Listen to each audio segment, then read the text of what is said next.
प्यारे दोस्तों नमस्कार, स्वागत है आप सभी लोगों का हमारे YouTube चैनल में। तो देखिए बच्चों, आज हम करने वाले हैं प्रैक्टिस 2.2 के क्वेश्चंस को।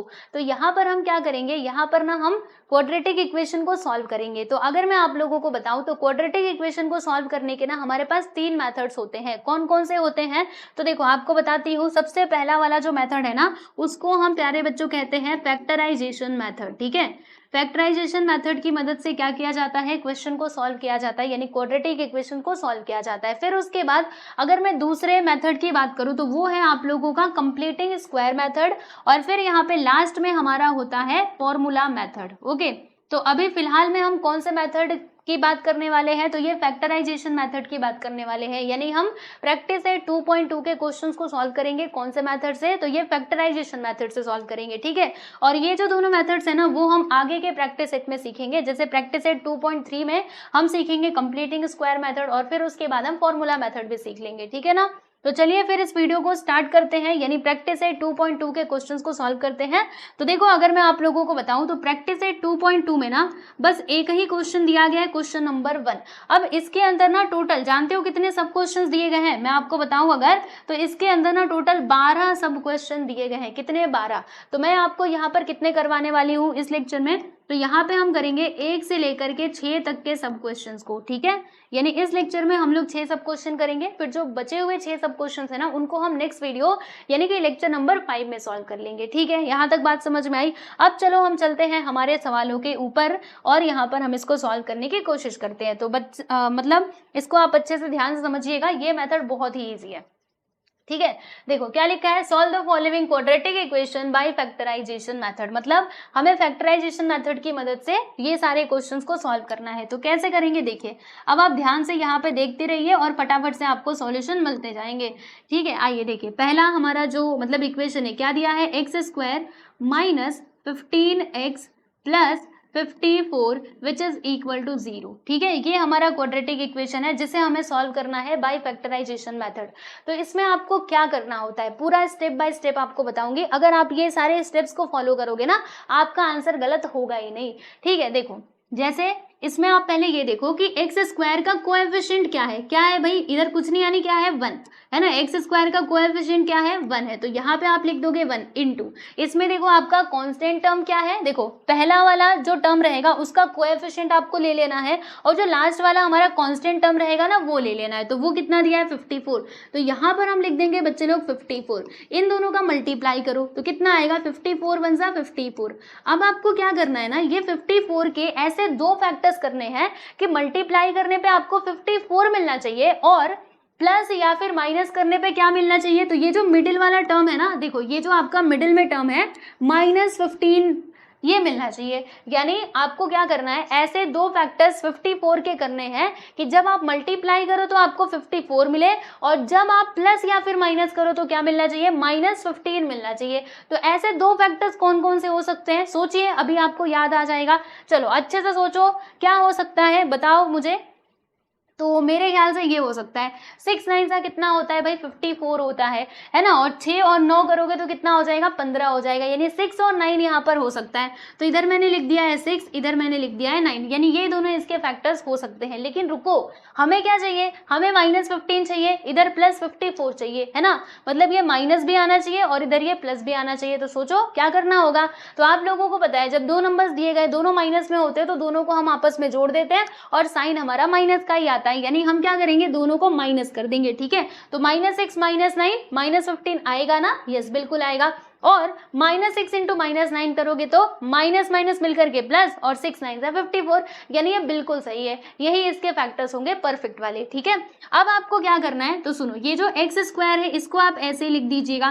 फिर ये जो मिडिल टर्म था ना, अब इसके जगह पे आपको ये लिखना है, जो आपने फैक्टर्स निकाले थे वो लिखना है। तो फैक्टर्स क्या निकाले थे, -6 और -9, तो यहाँ पर आप लिख दोगे बच्चों -6, और यहाँ पे लिख दोगे -9। लेकिन रुकिए, यहाँ पर क्या है, x भी तो है ना, तो आपको x भी इसमें जोड़ना पड़ेगा। तो यहाँ पे आप x लिखोगे, इधर भी आप x लिख दोगे। फिर उसके बाद यहाँ पे लिख दिया +54 विच इज इक्वल टू 0। अच्छा चलो, अब आगे का बताती हूँ। देखिए इसमें आपको क्या करना है, ये दोनों टर्म्स में से ना मतलब दो दो की जोड़ी बना लीजिएगा ऐसे ऐसे, ठीक है। इसमें से बताइए हम क्या कॉमन ले सकते हैं, उसको आप कॉमन ले लीजिए। तो देखो कॉमन हम उसी चीज को लेते हैं जो दोनों में हो। तो दोनों में क्या दिखाई दे रहा है, ये देखो x इसमें भी है इसमें भी है, तो एक x को मैंने बाहर ले लिया, तो ब्रैकेट के अंदर क्या बचेगा, ध्यान से देखो यहाँ पे क्या था, x का पावर 2 यानी 2 बार x था, एक x मैंने बाहर ले लिया, तो एक x तो इधर बचा हुआ है ना, यस। फिर उसके बाद देखो यहाँ से ये x को मैंने बाहर निकाल लिया, बाकी ये जो -6 है वो बचा हुआ है, वो मैंने इधर लिख दिया। अब बताओ इसमें से हम क्या कॉमन ले सकते हैं, आप बोलेंगे x को ले लो, तो x को अगर मैंने लिया यहाँ पर है यहाँ पर नहीं है तो गड़बड़ हो जाएगी, तो x को हम नहीं ले सकते, तो फिर किसको लेना है भाई, तो यहाँ से ये जो 9 दिखाई दे रहा है ना प्यारे बच्चों, इसको आप कॉमन ले लीजिए। तो 9 को मैंने कॉमन ले लिया और 9 के साथ साथ मैंने माइनस को भी कॉमन ले लिया, -9 मैंने बाहर निकाल लिया। तो अब बताओ ब्रैकेट के अंदर क्या बचेगा, देखो -9 पूरा के पूरा बाहर जा चुका है, तो यहाँ पर क्या आएगा, यहाँ पर ओनली x आ जाएगा, ठीक है। फिर ये देखो 9 को मैंने यहाँ से बाहर निकाल लिया, तो ये 54 कितने बार में आता था, 6 बार में आता था, 9 6 54, तो यहाँ पर बचेगा 6, ठीक है। अभी चिंता मत करो, पूरा अच्छे से एक्सपांड करके बताती हूँ, रुको। यहाँ पे 6 कैसे आया, आप ना ये 54 को 9 से ना डिवाइड करके देखो, 54 को 9 से डिवाइड करो तो 9 6 54 आता है। अब प्लस आएगा कि माइनस आएगा, तो देखो मैंने माइनस को बाहर निकाला है ना, तो जो प्लस में था वो माइनस में हो जाएगा और जो माइनस में था वो प्लस में हो जाएगा। देखो ये पहले माइनस में था, माइनस को मैंने बाहर निकाल लिया तो ये प्लस में हो गया, ये प्लस में था तो ये माइनस में हो जाएगा, विच इज इक्वल टू 0, ठीक है। अच्छा अब जो आपने ये कॉमन लिया है, आपको कैसे मालूम पड़ेगा कि हमने एकदम सही कॉमन लिया है, तो आपको क्या करना है, देखो आप ना वापस से इसका मल्टीप्लाई करके अंदर देखो, अगर ये ऊपर वाला टर्म आता है जो ऊपर दिया गया, अगर वो आया तब आप समझिएगा कि आपने एकदम सही किया है। तो चलो एक बार मैं मल्टीप्लाई करके आपको बता देती हूँ। 9 का मल्टीप्लाई x में कर दो तो यहाँ पे -9x आएगा, फिर ये -9 का मल्टीप्लाई 6 में करो, 9 6 54 और माइनस माइनस मिल करके प्लस, देखो 54 आया कि नहीं, तो -9x + 54 आया ना, यस। मतलब हमने ये जो कॉमन लिया है वो एकदम राइट है, ठीक है। अब आपको क्या करना है, सुनिए ध्यान से, इसमें से जो भी चीज आपको कॉमन दिखाई दे रहा है उसे आप बाहर निकाल सकते हो। क्या कॉमन दिख रहा है, कॉमन दिख रहा है मतलब क्या हुआ कि वो दोनों टर्म में होना चाहिए। यहाँ पे कितने टर्म्स है भाई, 2 टर्म्स है, कौन कौन से, एक तो ये वाला हमारा टर्म है और दूसरा ये वाला टर्म है, ठीक है। हमने ये किस बेसिस पे डिसाइड किया कि ये टर्म है, तो ये जो माइनस है ना, देखो प्लस माइनस जब रहता है ना तो उसके बेसिस पे हम टर्म्स को डिसाइड कर सकते हैं। तो इन दोनों टर्म्स में कौन सा क्या कॉमन है, इसमें आप ध्यान से देखो आपको समझ में आएगा। देखो x - 6 इज कॉमन, दोनों में है, तो x - 6 को मैंने लीजिए कॉमन बाहर निकाल लिया, ठीक है। तो फिर दूसरे ब्रैकेट में क्या बचेगा, मैंने x - 6 को बाहर निकाल लिया तो इधर से x बचेगा, यहाँ से ये -9 बचेगा, ठीक है, विच इज इक्वल टू 0। यहाँ तक बात समझ में आई, चलिए बहुत अच्छे। अब उसके बाद क्या करना है, देखिए यहाँ पे हमें 2 फैक्टर्स मिल चुके हैं, दिस एंड दिस, ओके। अब ये जो x - 6 है ना, हम लिखेंगे which is equal to 0, x - 6 को 0 के इक्वल करेंगे या फिर x - 9 which is equal to 0, ऐसे ही लिखना होता है। एक बार सीख लो फिर आप सारे क्वेश्चंस कर सकते हो ऐसे ही, ठीक है। फिर उसके बाद क्या होगा, -6 को उधर भेजो, जब ये इक्वल के उधर जाएगा तो +6 हो जाएगा, और ये -9 को इधर भेजो, जब ये इक्वल के उस साइड जाएगा तो +9 हो जाएगा। तो यहाँ पे आप देख सकते हो हमें ना x के 2 वैल्यूज मिले हैं, एक तो 6 मिला है, दूसरा हमें 9 मिला है कि नहीं, और यही है इसके सॉल्यूशन, यानी इस इक्वेशन के लिए ये हो जाएंगे सॉल्यूशन, x का वैल्यू 6 एंड x का value 9 is the solution of the given quadratic equation. समझ में आया आप लोगों को, देखो मैंने आपको बताया था ना कि जो हमारा क्वाड्रेटिक इक्वेशन होता है इसके 2 सॉल्यूशन होते हैं, 2 रूट्स होते हैं, तो देखो 2 रूट्स मिलेगी नहीं, आपको हर बार 2 रूट्स मिलेंगे। तो अभी फाइनली आप इसका आंसर क्या लिखोगे, आप ऐसे करके लिख दीजिएगा कि रुको, यहाँ पे हम लिखेंगे कि 6 and 9, रुको, 6 and 9 are the solution of the given equation।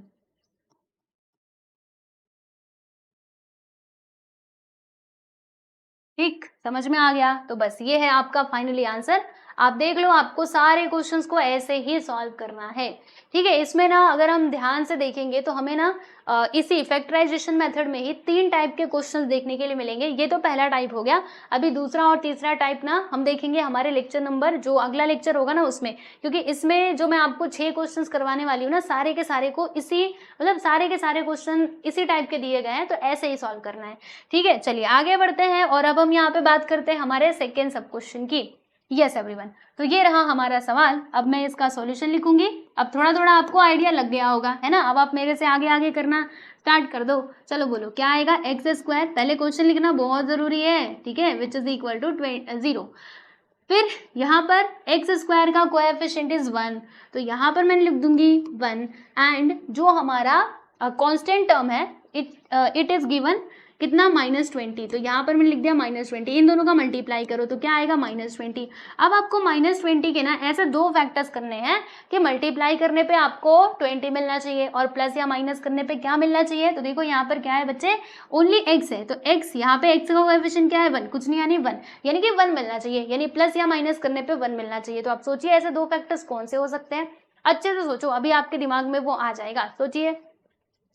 तो क्या हो सकता है, 5 4 20 और 5 में से 4 को घटाएंगे तो 1 आता है, यानी ये इसके फैक्टर्स हो जाएंगे 5 और 4। अब प्लस कौन सा होगा, माइनस कौन सा होगा, तो बच्चे हमें क्या चाहिए, +1 चाहिए, +1 चाहिए ना, तो छोटा नंबर हम माइनस में कर देते, बड़े नंबर को प्लस में कर देते, ये +5 ये -4, और इन दोनों का मल्टीप्लाई करेंगे तो हमें -20 भी मिलेगा, क्योंकि प्लस माइनस माइनस होता है, ठीक है। अच्छा अब क्या करना है, ये एक्स स्क्वायर की जगह पे एक्स स्क्वायर लिखना है, ये जो बीच वाला टर्म दिख रहा है ना, मिडिल टर्म, इसको हम चेंज करेंगे विथ द फैक्टर। ओके, तो पहला फैक्टर हमारा क्या है, +5, इसके साथ x लिखना मत भूलिएगा। दूसरा फैक्टर -4, इसके साथ भी x लिखना मत भूलिएगा, विच इज इक्वल टू 0। अब फिर से वही काम करना है जो हमने पीछे किया था, जोड़ी बना लो भाई। अब बताओ इसमें से क्या कॉमन आ सकता है, x कॉमन आ सकता है, लो मैंने x को बाहर निकाल लिया, तो ब्रैकेट के अंदर क्या बचेगा, इधर से इधर 2x था, एक x बाहर गया, एक x बचा हुआ है, इधर x था, x बाहर गया, इधर 5 बचा है। इसमें से हम क्या कॉमन ले सकते हैं बच्चों, यहाँ पे -4 को कॉमन ले लो, ठीक है। तो ब्रैकेट के अंदर क्या बचेगा, ये माइनस में था ना, तो माइनस बाहर है, तो माइनस माइनस प्लस, यानी कि यहाँ पे +x आएगा। फिर देखो मैंने बाहर माइनस को बाहर लिया है, ये माइनस है बराबर, तो माइनस माइनस क्या होता है प्लस, यहाँ पे 4 5 से क्या होता है 20, 20 को 4 से डिवाइड करेंगे तो 4 5 से 20 विच इज इक्वल टू 0। नहीं समझ में आया, एक बार फिर से बताती हूँ। देखो मैंने -4 को बाहर ले लिया, तो मैंने आपको क्या बोला था, जैसे माइनस हमने बाहर लिया ना, तो जो माइनस में था वो प्लस में हो जाएगा, ये माइनस में था ना इधर, तो ये प्लस में हो गया, ये माइनस में था तो ये प्लस में हो गया, अगर कोई प्लस में रहता तो वो माइनस में हो जाता है, ठीक है। चलो अब यहाँ पे आपको दो टर्म्स दिखाई दे रहे होंगे, कौन कौन से भाई, एक तो ये वाला, दूसरा ये वाला, इन दोनों में आपको कुछ कॉमन दिखाई दे रहा है, x + 5 इज कॉमन, तो इसको हम एक साथ लिख लेंगे।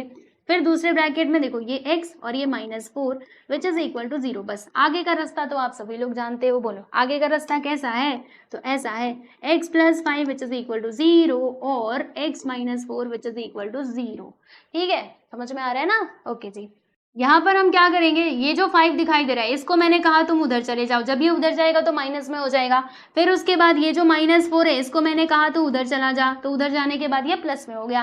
तो आप देख सकते हो x के हमें दो वैल्यूज मिले हैं, एक तो -4 +4 और -5। तो इसका आंसर कैसे लिखेंगे, तो ये इसके रूट्स हो जाएंगे, रूट्स बोलो या फिर सॉल्यूशन बोलो, कुछ भी चलेगा। तो यहाँ पे हम बोलेंगे कि देयरफॉर द सॉल्यूशन, या फिर आप इसको रूट्स भी कह सकते हो, चलेगा, सॉल्यूशन बोलो या फिर आप इसको ना रूट्स भी बोल दो, तो द सॉल्यूशन या फिर roots of the given equation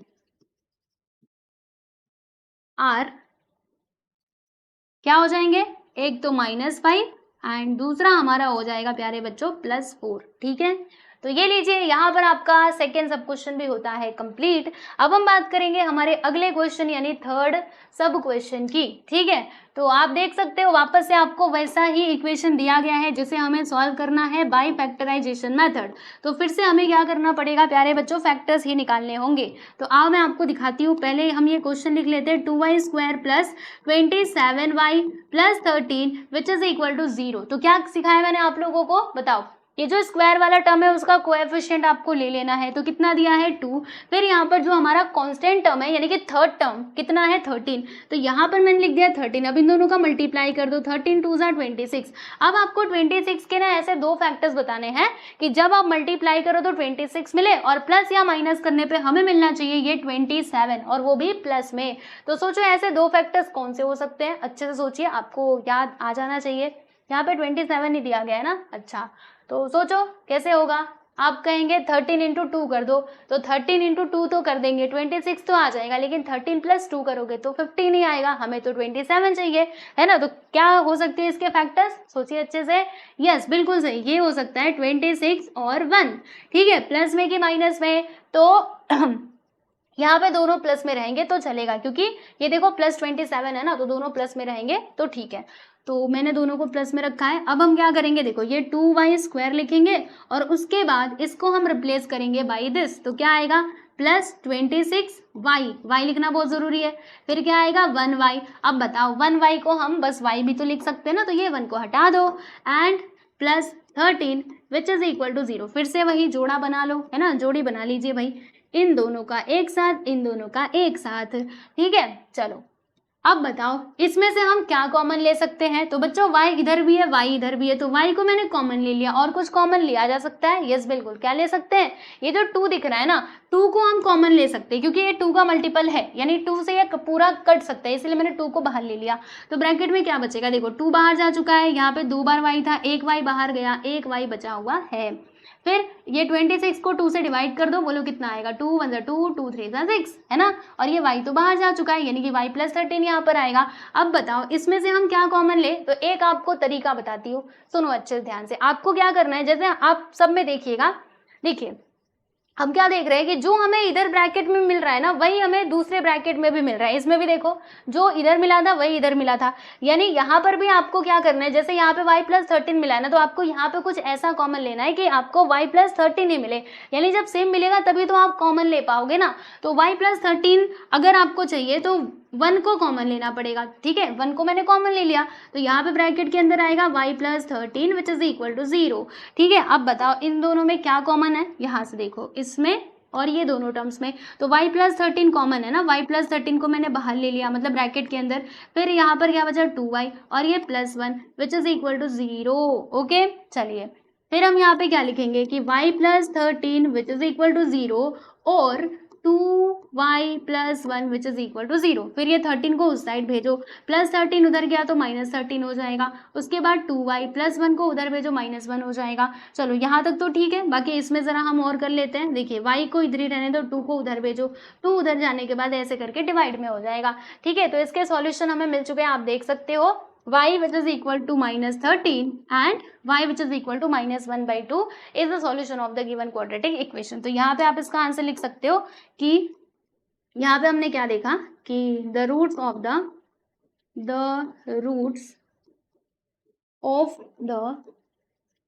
given quadratic equation, ठीक है, quadratic equation are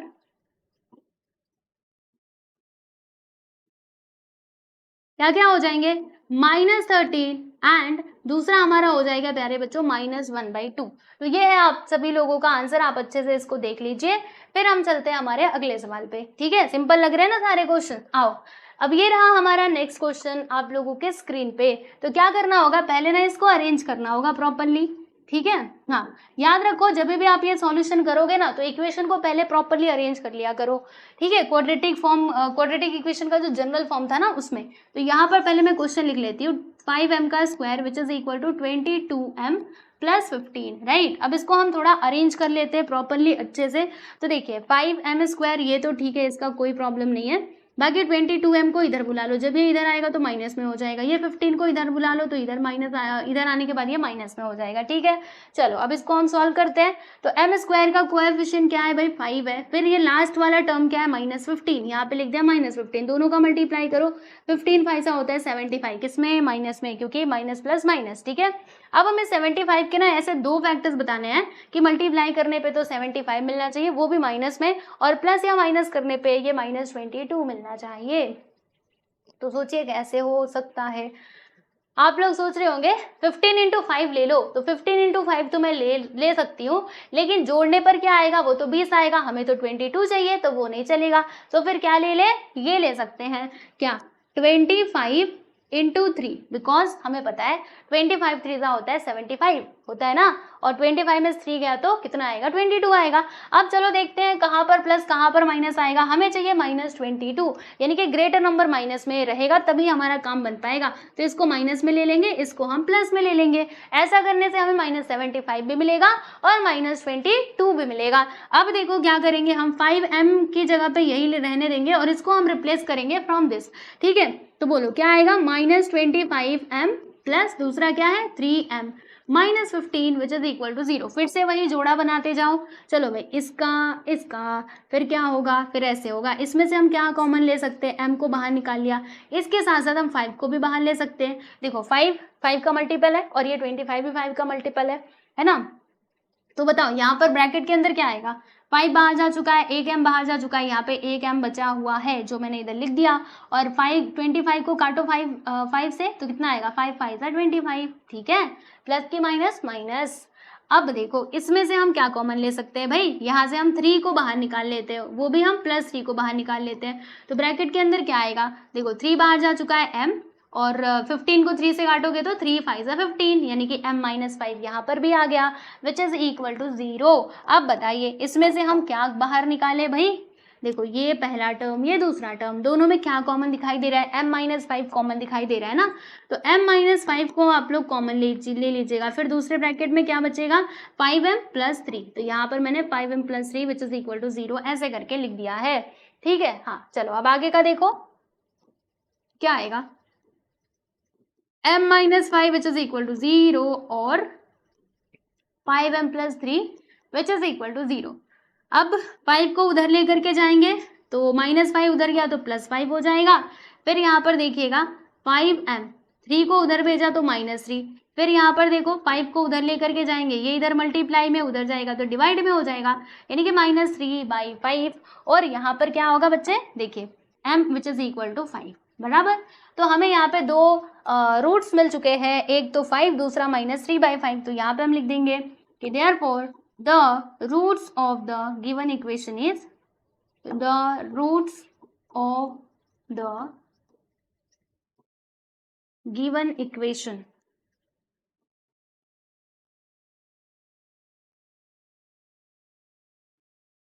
आर, बोलो क्या है, 5 एंड -3/5। ठीक है, चलिए बच्चों, तो ये हो गया आप लोगों का, कौन सा ये क्वेश्चन था, ये हमारा 4th सब क्वेश्चन था, इसका सॉल्यूशन ये हो चुका है। और अब हम यहाँ पे बात करते हैं हमारे अगले सवाल यानी कि 5th सब क्वेश्चन की। तो ये रहा हमारे सामने। चलो भाई, इसको भी हम फटाक से सॉल्व कर लेते हैं। यहाँ पे 2 है, मैं जरा अच्छे से लिख देती हूँ। ठीक है, इसकी चिंता आप लोग मत करो। लो मैंने यहाँ पे 2 लिख दिया। ठीक, तो अब इसको कैसे सॉल्व किया जाए, पहले मैं इसको लिख लेती हूँ एक बार।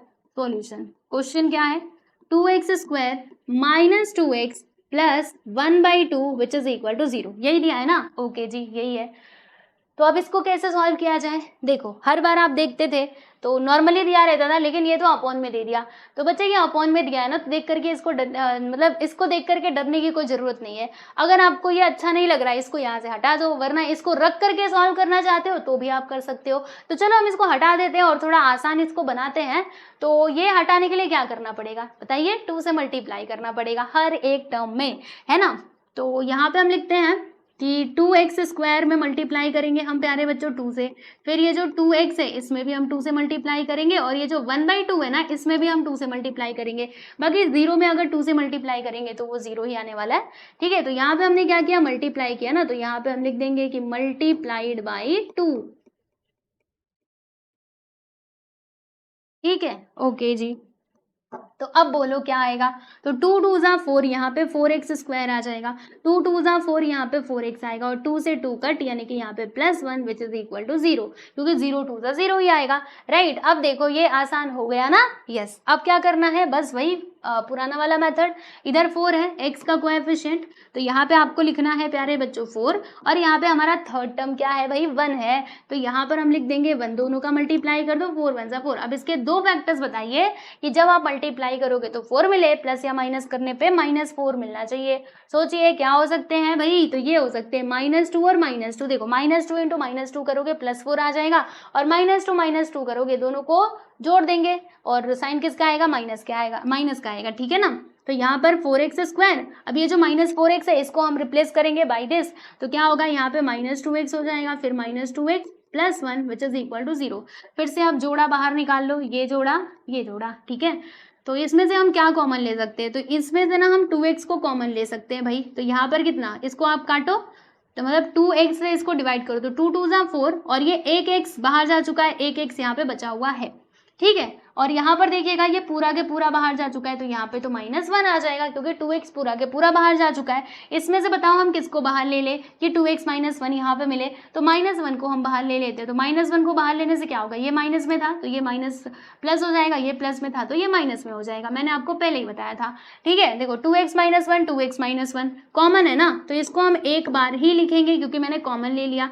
फिर दूसरे ब्रैकेट में भी क्या आएगा बच्चों, देखो 2x - 1 which is equal to 0। अब क्या करना है, अब आगे का सुनो, ये 2x - 1 which is equal to 0 और क्या लिखोगे 2x - 1 which is equal to 0। फिर उसके बाद यहाँ पर देखिए 2x बराबर -1 उधर गया तो +1, यहाँ पर भी देखो -1 उधर गया तो +1। फिर ये 2 इधर मल्टीप्लाई में उधर जाने के बाद ऐसे डिवाइड में हो जाएगा, और 2 इधर मल्टीप्लाई में है, जब उस साइड जाएगा तो हमारा इस प्रकार से डिवाइड में हो जाएगा। तो आप देख सकते हो x के हमें 2 वैल्यूज मिल चुके हैं, मतलब 2 रूट्स मिल चुके हैं, 1/2 एंड 1/2। ठीक है, तो आंसर कैसे लिखोगे, यहाँ पे हम लिख देंगे कि solution of the given equation are, यहाँ पे लिखेंगे देयरफॉर सॉल्यूशन या फिर roots, solution of the given equation are 1/2 and 1/2। अच्छा, आप सोच रहे होंगे दोनों सेम टू सेम भी आ सकता है क्या, अरे आ सकता है, चलेगा। ठीक है, अलग भी आ सकता है, सेम भी आ सकता है, तो सेम आया तो सेम लिखने का, अलग आया तो अलग लिखने का, बस जो आया वो लिख देने का। ठीक है, चलो आगे बढ़ते हैं और ये देखते हैं हमारा अगला सवाल जो आपके स्क्रीन पर ये रहा। ठीक है, तो अब इसको कैसे हम सॉल्व करेंगे, आइए, ये जो आपको दिखाई दे रहा है ना x, अब इसको यहाँ से हटाना पड़ेगा, तब जाके इसको फर्दर आप सिंप्लीफाई कर सकते हो। तो यहाँ पे हम लिखेंगे सॉल्यूशन, उसके बाद फिर ये जो इक्वेशन दिया है हमारे पास इसको हम लिखते हैं 6x - 2/x बराबर 1। तो कैसे सॉल्व करोगे इसको, देखो आपको बताती हूँ। हमें क्या करना है बच्चों, ये जो x है ना, x को यहाँ से हटाना है, x को हटाने के लिए x से मल्टीप्लाई करना पड़ेगा, है ना। तो यहाँ पे हम लिख देते हैं कि multiplying both sides by x। ठीक है, चलो, तो 6x का मल्टीप्लाई हम लोग ये x में कर देंगे, फिर ये 2/x का मल्टीप्लाई x में कर देंगे, और 1 का भी मल्टीप्लाई हम इस x में कर देंगे। तो बोलो यहाँ पर क्या मिलेगा, 6x का मल्टीप्लाई x में किया तो 6x² आ जाएगा, और यहाँ पर ये x कट, इधर -2 आएगा, और इधर क्या x आ गया। अब x को बोलो तो इधर आ जा, तो 6x², x इधर आएगा तो -x हो जाएगा, फिर ये -2 बराबर 0। चलो यहाँ तक बात समझ में आई, क्या किया, ये +x को इधर बुलाया, -x हो गया, और ये -2 विच इज इक्वल टू 0। अब हमें क्या करना है, तो यहाँ पर देखिए इसमें x² का कोएफिशिएंट क्या है बच्चे, 6 है। यहाँ पे देखो जो हमारा कांस्टेंट टर्म है वो है हमारा -2। अब इन दोनों का मल्टीप्लाई कर दो, 6 2 12, माइनस में कि प्लस में बच्चे, तो माइनस में आ जाएगा। ठीक है ना, -12। अब हमें क्या करना है, ये जो -12 है ना, इसके ऐसे 2 फैक्टर्स करने हैं कि प्लस या माइनस करने पे तो हमें इधर देखो कुछ नहीं, यानी 1 मिलना चाहिए, और फिर ये मल्टीप्लाई करने पे -12 मिलना चाहिए। तो सोचिए ऐसे 2 फैक्टर्स कौन से हो सकते हैं, सोचो सोचो सोचो। 6 2 12 अगर आप बोल रहे हो तो गलत है, क्योंकि 6 में से 2 को घटाया तो 4 आएगा, 1 नहीं आने वाला, फिर क्या होगा, 3 और 4 हो सकता है ना। तो यहाँ पर आपको लिखना है 3 और 4, और दोनों को माइनस में ले लेना, क्योंकि एक मिनट माइनस में दोनों को हम नहीं ले सकते ना, यहाँ पे -1 चाहिए, तो ग्रेटर नंबर माइनस में होना चाहिए, छोटा वाला नंबर प्लस में होना चाहिए। ठीक है, अच्छा, एक और बात को लेकर के आप कंफ्यूज होंगे कि पहले हमें कैसे समझ में आएगा कि हम पहले इसको लिखें या फिर इसको लिखें, है ना, ऐसा कंफ्यूजन हो सकता है, तो उसकी चिंता आप मत करो, आप किसी को भी आगे पीछे कर सकते हो, चलेगा, आपको आंसर मिलेगा सेम। ठीक है, चलिए अब हम रिप्लेस करते हैं, यहाँ पे 6x², फिर इसको रिप्लेस करेंगे बाई दिस, तो कितना आएगा, इधर +3x, फिर -4x -2 which is equal to 0। अच्छा, फिर क्या, फिर देखो यहाँ पर इसमें से हम क्या कॉमन निकाल सकते हैं, 3x को हम लोग बाहर ले लेते हैं ब्रैकेट के अंदर, 3 2 6, 2x आएगा, है ना। इससे ना आप इसको काट करके देखना 6 को, तो 3 2 6, फिर ये तो पूरा के पूरा बाहर जा चुका है, तो यहाँ पे बनाएगा। इसमें से हम क्या बाहर ले सकते हैं, आप सोचिए, तो -2 को हम लोग बाहर ले लेते हैं, तो 2 से आप इसको काटेंगे तो 2 2 4 होता है, इधर x, और यहाँ से 2 तो बाहर जा चुका है, तो यहाँ पे बनाएगा माइनस की प्लस, तो ये माइनस में है ना, तो अब ये प्लस में आ जाएगा, विच इज इक्वल टू 0। तो 2x + 1 ले लो भैया, इसको आप कॉमन, 2x + 1, फिर दूसरे ब्रैकेट में क्या आएगा, 3x - 2 which is equal to 0। अब बताओ क्या करेंगे हम, 2x + 1 which is equal to 0 और 3x - 2 which is equal to 0। फिर 1 को उस साइड लेकर के जाओ, 1 उधर जाएगा तो माइनस में हो जाएगा, और यहाँ से 2 को उधर भेजो, 2 उधर गया तो +2 हो जाएगा। अब ये जो मल्टीप्लाई में आपको दिखाई दे रहा है ना, इधर जैसे 2 दिखाई दे रहा है मल्टीप्लाई में, जब उधर गया तो डिवाइड में हो जाएगा, और यहाँ पर आपको ये 3 दिखाई दे रहा है मल्टीप्लाई में, जब उस साइड जाएगा तो डिवाइड में हो जाएगा। तो इसके सॉल्यूशन क्या हो जाएंगे, -1/2 एंड 2/3। तो आप इसका आंसर कैसे लिखोगे, यहाँ पे ऐसे लिखोगे कि therefore solution of the given equation are, solution या फिर रूट्स ऐसे भी लिख सकते हो, solution of the given equation are